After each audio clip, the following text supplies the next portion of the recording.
Hi, I'm Allie. I'm Nick. And this is But Have You Tried from the David A. Howe Public Library. I feel like every time I have to say it with like a slightly different inflection. I like that. Keep it Yeah, fresh, it's just a little competition for yourself. Who can say the most variations of David A. Howe Public Library? Exactly. Did you know that there's a David A. Howe reading room at another library? What? No. Yeah, there is, because he donated. It's somewhere in PA. I've never been to it, but I feel like one day we should go there, and I should just be like, okay, I'm here now, so obviously I'm in charge of this room. I'm in charge of all things David A. Howe Library related. And just be like, you take have it one over. measly room, we have a whole library. Yeah. Maybe there's like I put my palm on something and, and it scans and recognizes, and then like the command codes are reassigned absolutely. Or to there's me just or like, something. just like stars in this, in the floor with our names on them and everything. Like, yeah, they're just already there. David A. Howe Library All Stars. Could be. It could be. Could happen. It's not that far away. I think we should have a trip sometime to the David A. Howe reading room. I like nosing around other libraries. I do too, actually. I get good ideas sometimes. I'm like, wait, why don't we do that over here? Every time we're on vacation, no matter where we are, I'm like, oh, a library, let's pop in. Well, and I know because I feel like every time you're on vacation, no matter where you are, partway through I'll get a text from you being like, look at this thing. We should do something like that. Absolutely true. And I'm field okay work. with it. Yeah, absolutely. Yeah, okay. Well, anyway, how are things in your life? How are things? It's been a packed couple of weeks, I guess, library stuff, personal stuff, all sorts of things happening. I've just been busy. I feel like it's one of those things where it's like never does like a bunch of library stuff happen when a bunch of personal stuff is not also happening. Never. Like those things for some reason have to happen at the same time. That's right. Feast or famine. Feast or famine. That's how it works. But we've been egg hunting and the Easter egg hunt. Woo, that was wild. That was a wild time. That's a crazy time. It's always every year. I think this was the most eggs we ever had. I felt like it was the most people. I don't know if that's true. I don't know either, but it was a lot. It was a lot of people. It was shoulder to shoulder. I think this year we split people up in two different wings, and that really helps a lot. But I feel we were just like one crying child away from pandemonium, but we kept things. That's always how it is. I know, but everything stayed right. So, and I feel like there was minimal melting chocolate this year, and that's always a problem. Yeah. So that's like something that's like whatever. I'm getting dressed in the morning before the Easter egg hunt, and I'm like, will chocolate come out of these clothes? That's the question. I went to the Coming Nature Center, and they do like a maple sugaring thing every year, and so they have like all-you-can-eat pancakes and stuff. So we went to that. We got pancakes. We walked the trails. I did not wear the right shoes. Oh, no. Things got real muddy real fast, but the good times were had by all. That does sound fun. And you're moving boxes and... Yeah. Everything is moved as of now. It's all just like in boxes jumbled around, but like it's all in the house. Okay. And since this house is farther away from the library than my previous living space, right, I'm still trying to like walk when I can.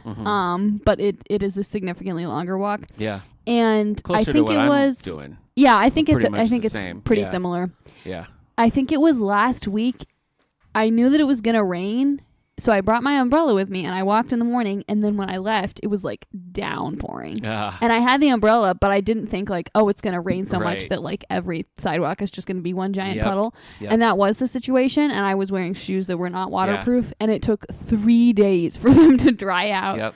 I was just like, all right. I keep a pair of brown and a pair of black shoes in my office just for such occasion, so I can wear boots or whatever to work and then change when I get here. I know. Well, like yesterday I wore boots and then I brought my shoes, but then I'm like carrying this like whole backpack of stuff like a primary school child, and I I felt very silly, but I did it again today, and I do feel silly, but I have all the things I need. Boy, what riveting content we're putting out there in the world. People can know how we handle walking in the rain. Finally, get answers to all your questions. It's absolutely crucial information, and I'm not I'll taking tell you any what, feedback at this time. I need a good butler who can set things out for me every morning so that I don't have to think about those kind of decisions. Amen. They can just be made for me. Well, and on that note, let's talk about Jeeves and What Wooster. an amazing transition. Who could have predicted that's where we were going? Completely unforeseen transition. Jeeves and Wooster, you say. I was supposed to do something about that? Yeah, ideally. Oh, okay. All right. Oh, look, I did. Okay. Let me give you some facts. I'm ready for on him. Jeeves and Wooster. Bertie Wooster and his valet Jeeves debuted in the story Extricating Young Gussie, which originally appeared in the Saturday Evening Post on September 18th, 1915. A good long while ago. Over the next nearly 60 years, 35 short stories and 11 novels would be released by P.G. Wodehouse.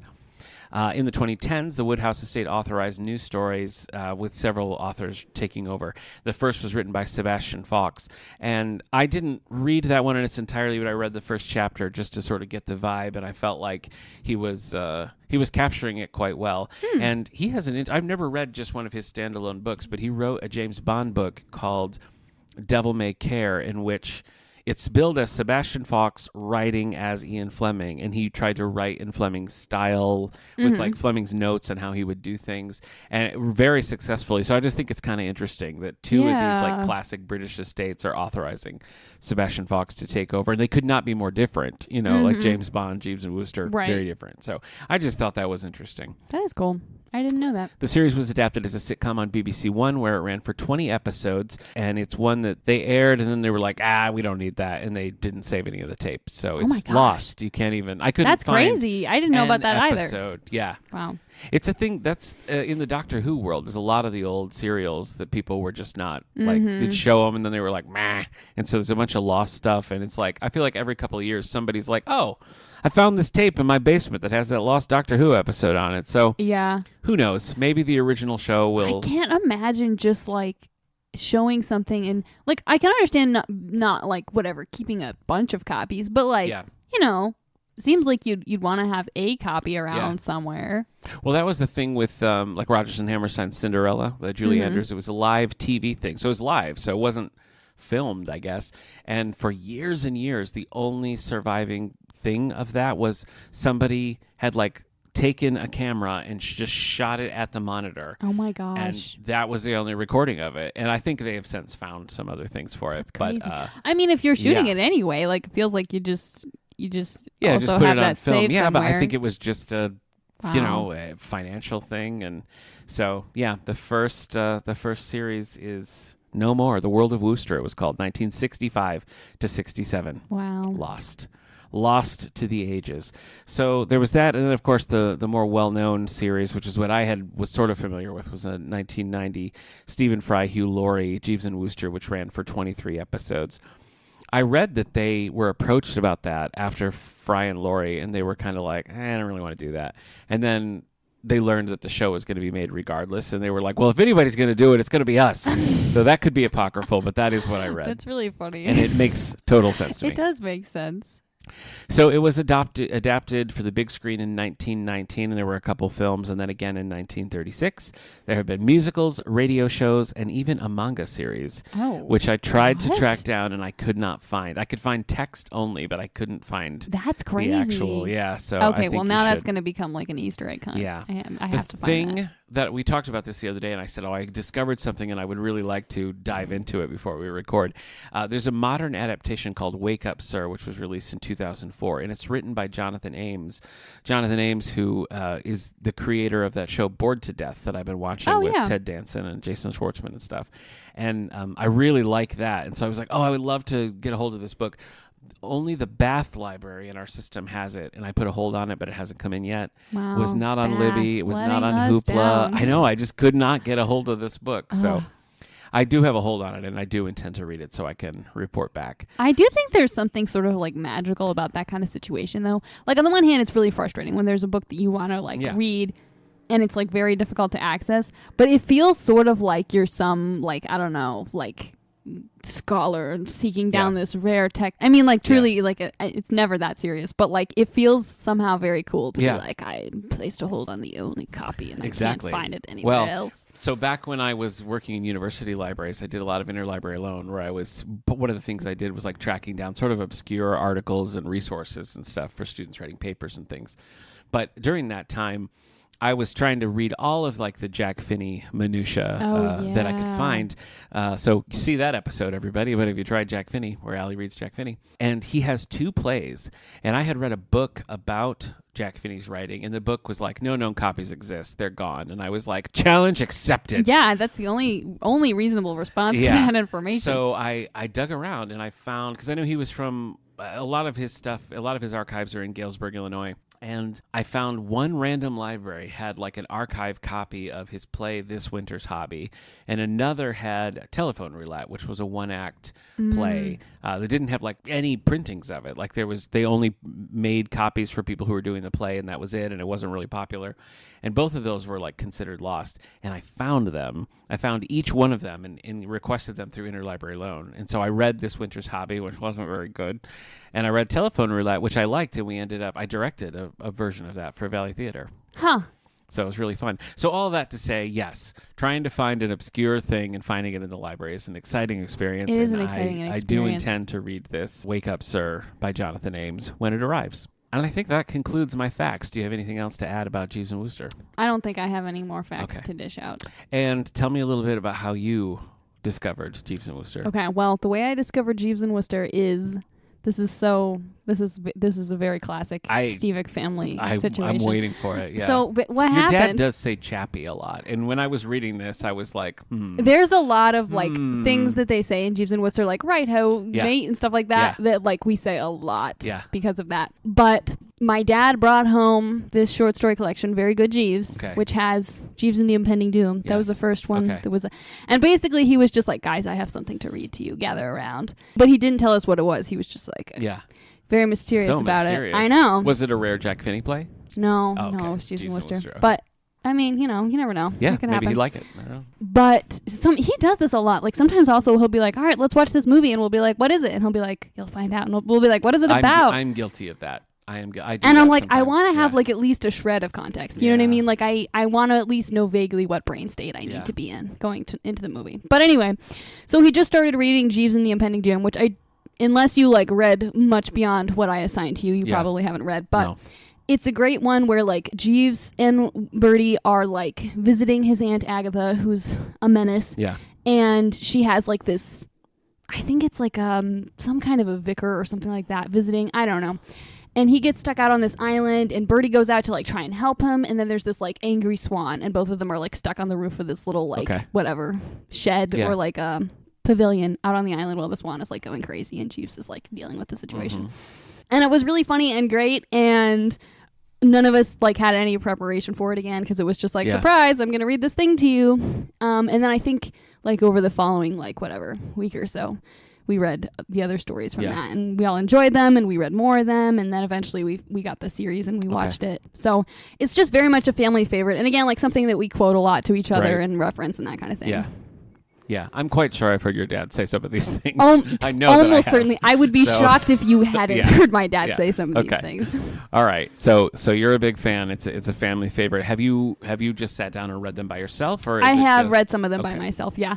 Well, and I keep because like we've read so many of them, but like none of us like kept track of like which ones we read and which. So then we keep being like, wait, maybe we haven't read this one, and then it's one we already have read. And I'm almost certain there are at least a few, I think, of the novels that I haven't read, but so it's like an ongoing project that like every couple of years I'll be like, I'm gonna try this one and see if I don't remember it, and half the time I do. Well, so when I was looking through deciding what I wanted to read and stuff, I was looking at some collections, and I found that there's like Carry On Jeeves is a great example. That's the one that I ended up reading the whole thing of. But I had like an audiobook version, and then we had the print version, and they didn't exactly match. They were a little different. Like they were mostly the same, but they were like which stories were there, or like the exact details of the stories? No, they were like resequenced for one. It was like it wasn't just like this is the third story in this, and also the third story in that. Oh, gotcha. And some of them, it was like most were the same stories, and there would be one or two that were swapped with something else. Weird. And then also there was like some of them were collected in Wodehouse short stories that were not all Jeeves and Wooster. Yeah, absolutely. So there is something kind of difficult to follow. Like even if you're looking on Storygraph or in Libby or whatever, and you try to look at like what is number one in the series, that's not always uniform. It's like this is number one. This is number one. Yeah. You know, so well, and especially because it's like the first one that he published is not the one where Jeeves and Bertie meet. Right. And so it's like, do you want the first one that happens to them, or do you want the first one that came? Like, I do feel like there's some oddballs. Like there's one that either only Bertie or only Jeeves is in. I can't remember which way that goes. And there's one or two that Jeeves narrates in the first person instead of Bertie narrating. So like there's a couple of variations, but it's hard to map out. I feel like to really like go all in on it, you would just have to get a list of the individual titles and then just be pulling collections and reading them. I do kind of feel like I need to like spreadsheet it to like really figure out which ones I haven't read yet. Map it out like a murderer, just like full court conspiracy situation. theorists. That sounds fun, honestly. Yeah, I think you should do it. I'm kind of indifferent to it. Okay. I know. We need to have a sound effect, when I say a downer like thing. Wah, like, wah. Yeah, Corey can maybe play something.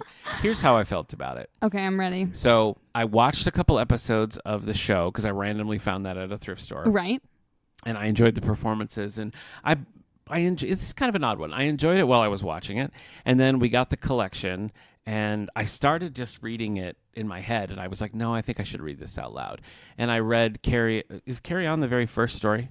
No, Jeeves Takes Charge. I don't know. Jeeves Takes Charge is the one where they first meet. That's the one you said to start with, and I started with that.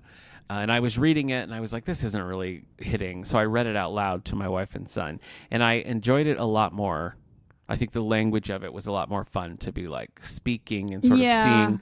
I just love the little things where Birdie sort of thinks he's in charge, and it even says like you got to be careful, or like Jeeves will take over your life or whatever, while Jeeves has already taken over his life. Well, Jeeves is fully the one in charge. Yeah, I like all the little sly things he does where it's like he doesn't like a shirt that Birdie's gonna wear, so he'll like pour coffee on her, like some nonsense that's just like, so malicious, but I guess with good intentions.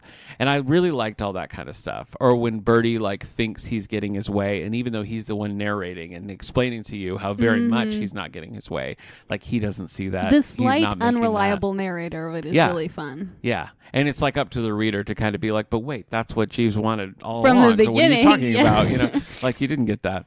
So I think the most successful thing I did was read it out loud. That was the one I ended up liking the best. And then I finished Carry On Jeeves, the collection, in a mix of audio and reading it ebook.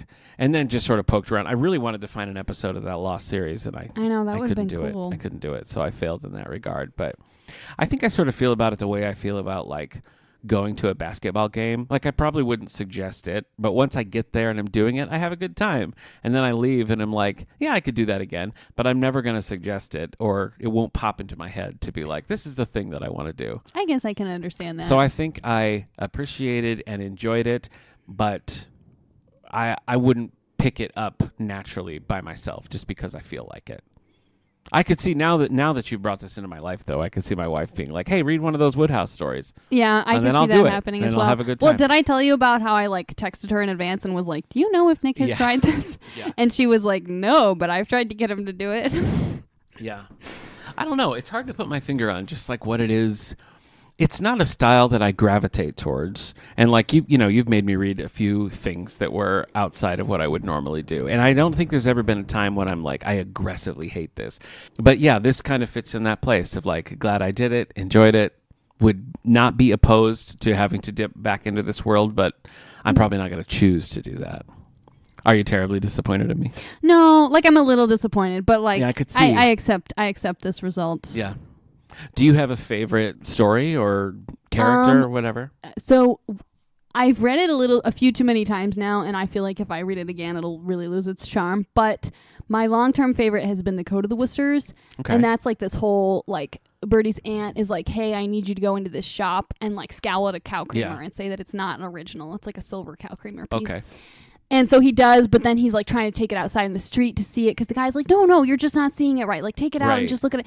And anyway, so he like runs into this guy and then he trips and the guy thinks he's stealing it. Yeah. It's this whole thing. And then he ends up at this guy's country house because his daughter thinks that Birdie's in love with him. It's like some of those like kind of very classic Birdie shenanigans of like someone thinks that he's in love with her and he's actually not. And he accidentally proposes to someone when he was trying to, whatever, like... wingman for his friend, and then now his friend is also mad at him, you know. So it's like very much that kind of thing. And then again, there's just like this silver cow creamer that's like central to it all, and his aunt's like, you have to steal that back and whatever. Okay. So that's always been a favorite, just like the absurdity of the cow creamer, and it feels very like quintessential a lot of the situations that happen. And when I was like 15, I think, my mom and I took a trip to Toronto, and we actually found a porcelain cow creamer in one of the shops we were looking at. So I had to buy that. So I bought that and I brought that home. And then obviously I moved out, like, you know, from my parents' house eventually. And so I think a year or two ago, I was in another antique shop and I saw another one. So I got it for my dad. Yeah. Since now my cow creamer doesn't live at his house. No, it doesn't. We just have a growing herd of cow creamers amongst the family. Yeah, that's funny. I really enjoyed the plot of Jeeves Takes Charge with him trying to, like, steal the manuscript. Mm-hmm. Like, do you remember this one? Like, his fiance, her uncle, I don't remember what the situation was, her father maybe, has written this autobiography, I guess, but it's like really slinging dirt at all of the people who were like his friends when he was young and everything. Right. She's like, oh, this is going to be horrible in society. And she's like, if you really love me, you'll steal it. And it puts him into this thing where it's like he doesn't want to lose her, but he also doesn't want to tick off his uncle because he doesn't want to be cut off and like all this. So, you know, there was a fun amount of intrigue and like hijinks in there that I thought was pretty enjoyable overall. I think the hijinks is really like what I enjoy about it. The hijinks and the like, just like the silly language, like him just saying like the old LG for like tea, the old life giver, or like the eggs and B or like whatever. I oscillated the lozenge for shook my head. Just like stuff like that. That's like, you wouldn't, it makes sense. You wouldn't expect it. And it's just like, it's always surprising in a funny way to me. Yeah. So I really, that kind of language and the general hijinks, I feel like is what I really enjoy about it. Yep. Man, the adjective rummy is used so much in these, like describing something or someone as rummy. It was like every 3 sentences that word was in there. If that had been a drinking game, I would have been rummy by the end of it. So, you know, I'm glad that it wasn't. Oh, that's funny. Yeah, rummy. There's other stuff. What ho? That's another thing my family say to each other a lot when we, like, if we haven't seen each other for a bit or we run into each other. What ho? Yeah. And you have to say it in like a little sing-song kind of tone of voice. Or your dad will often punctuate a sentence with what. You know what I mean? He does that. So, and I every time that was in here, I could just hear your dad saying it. Yep. So, you know. So I get it. It's steeped into Stevic lore now. I know. So it makes perfect sense. It's part of the deep lore for sure. It makes perfect sense. Do you have any interest in like the modern? I am Redux, curious. I didn't really know that was a thing. There's not many. There's, you know, maybe 4 or 5 or something that are a little bit more. Yeah, I don't know. It's not. I think the Jonathan Ames one is more adapting it a little bit more modern, whereas I think the Sebastian Faulks and the others are just writing as if it were, you know, the 30s. I'm like very skeptical because I feel like there's a certain, like a very precise kind of like a recipe, you know, that like PG Wodehouse has. So I'm very skeptical that anyone could like really capture the feeling of that. But at the same time, like I'd be curious to see them try. I felt that Sebastian Faulks was doing it. Okay. Well, but I'm not as I'm not as knowledgeable about this. Yeah. So you might see in the lore. Yeah, so you might see some things that are standing out, but I feel like it's been a while since there's been any adaptation of it. It feels like it's sort of ripe to come back. You know, some new BBC thing. I think that would be been fun. a while. I mean, like the Fry and Laurie is so good. I feel like they're so perfect for the roles. But again, I'd love seeing, you know, some new guys give it a go. Yeah. I think that'd be fun. I mean, also they're still kicking around, so it'd be kind of fun to have some sort of like modern, or you know, set 30 years later or whatever. Yeah, where they're older. Bertie and Jeeves, the later years. Yeah, exactly. I think that would be really fun, honestly. Yeah, that could be cool. So you're not done with this series. I mean, with this franchise of Jeeves and Wooster, you're going to go back. You've got more. Yeah, it's always one of those things where it's like it's just kind of a like I'm not constantly visiting it, but it's never like. Yeah, I'm just done. That's gone from my life. Right. You know what I mean? It's like I've done it. Right. I shall know more. Because again, I've had a hard time finding stories that I can say for a fact that I haven't read, but I know there are some. So it's just kind of like the ongoing journey of like tracking down which ones I haven't yet read. Spreadsheet. It's the only way. I need to. Got to go full librarian on it and just map it out. I do enjoy a good spreadsheet. Yeah. I think that would be the right thing to do. Well, Allie, I know you like Jeeves and Wooster, but have you tried pulling something from the magic cup? Pulling something from the magic cup. I have something here. It's all folded up. Maybe I crinkled them too much. Allie, I know you like Jeeves and Wooster, but have you tried Citizen Kane? Oh man, I know. I have never seen Citizen Kane either. I literally know nothing about Citizen Kane. I know the thing. I know the thing there is to know about Citizen Kane. Well, I sure don't. Oh, okay. Well, then I won't say it. Okay. I won't say it. I mean, it wouldn't mean anything to you anyway, but I mean, that's probably true. I won't say it. So Orson Welles, Citizen Kane, I have every list of like greatest movies of all time. Yeah. I definitely see it included on those lists a lot. I don't know what it's about. But I don't know literally anything about it. I don't know. I'm trying to think if I've like seen Orson Welles in something. I don't know if I have. Yeah. I'm leaning towards probably no. This could be a new realm. Yeah. It could be. You know, maybe we should talk to our good friend Kate Elliott, Assistant Director of the David A. Howe Public Library, about doing a screening in the auditorium. Oh, that could be fun. Would that be fun? Yeah. But have you tried watching this on the big screen? Yeah. I think that's what we should do. I think that's what we should do as well. I think we should make that happen. We can just bully all of our friends into coming. Yeah, that's true. We could use the But stats. has everyone tried Citizen Yeah. Kane? We'll just be like, free donuts in the auditorium, and we'll just close the door and start you have Citizen to stay Kane. for the movie. I'm pretty sure my wife's seen it because I think she has a bad attitude about it, but I Oh, could man. be. Maybe I'm remembering that wrong. But yeah, I'm ready. I'm ready and willing ready too. I'm prepared. to watch Citizen Kane. Well, I'll see you in 2 weeks to talk about all the other things we've been reading and watching and whatnot. I'll be here. And we'll see if either of us has gotten to Citizen Kane by then. I don't know. Yeah. Okay. But Hope you have a happy Easter. You too. Okay, bye.